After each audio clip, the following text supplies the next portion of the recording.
So I'd like to welcome our next speaker, Luci Sloan, who's here tonight to discuss how the world is suffering an epidemic of low confidence and self-esteem.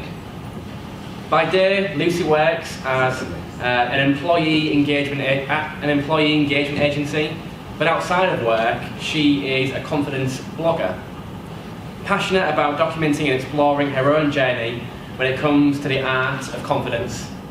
So, confidence. Where does it come from? Why have so many of us lost it? And how do we get it back?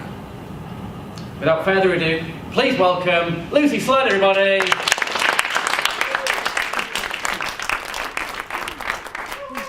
Can I stand here? Yeah. Wherever you like. Okay. Hi everyone, it's lovely to have you all with us this evening. Who feels like they need a holiday? Yeah. So I've recently been on holiday and I was on the beach with my friend, watching the sunset with a cold cider in my hand, when all of a sudden she sighs.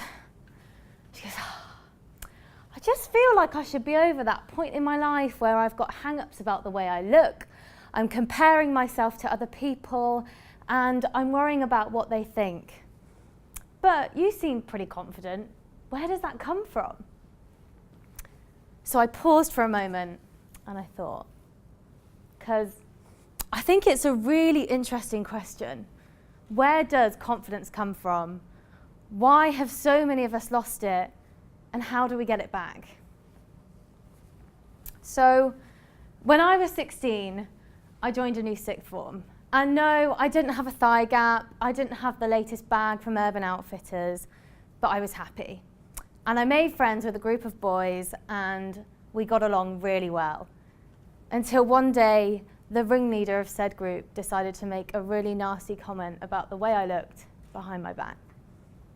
It was one word, but it was enough. It was enough to brand me. It was enough for the boys to completely stop speaking to me. And it was enough to smash my confidence into smithereens.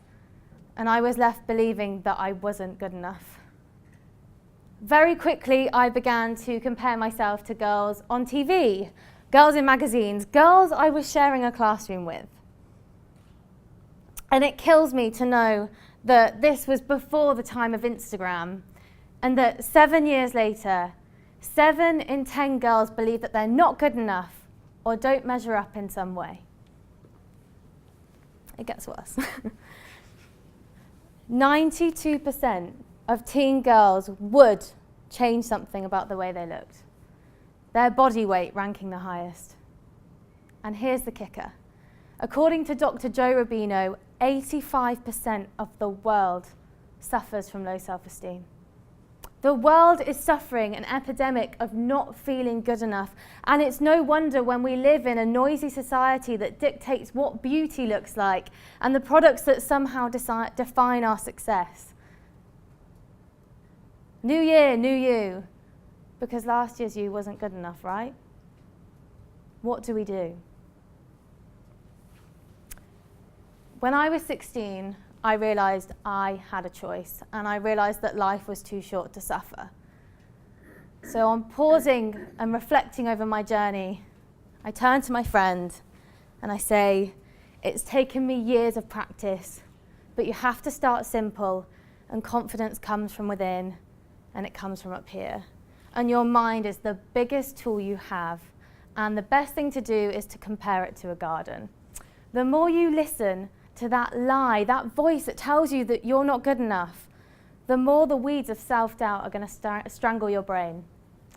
But the more you make a conscious decision every day to love yourself and to know that you are more than what you look like and the things you own, the more those flowers will bloom.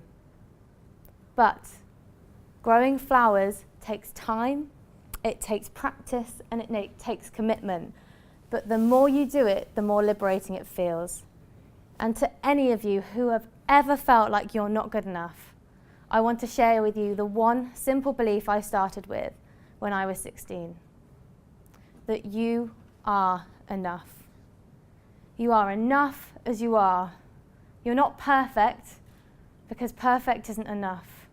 You are human, you are beautiful, and you are wholeheartedly enough as you are. Thank you.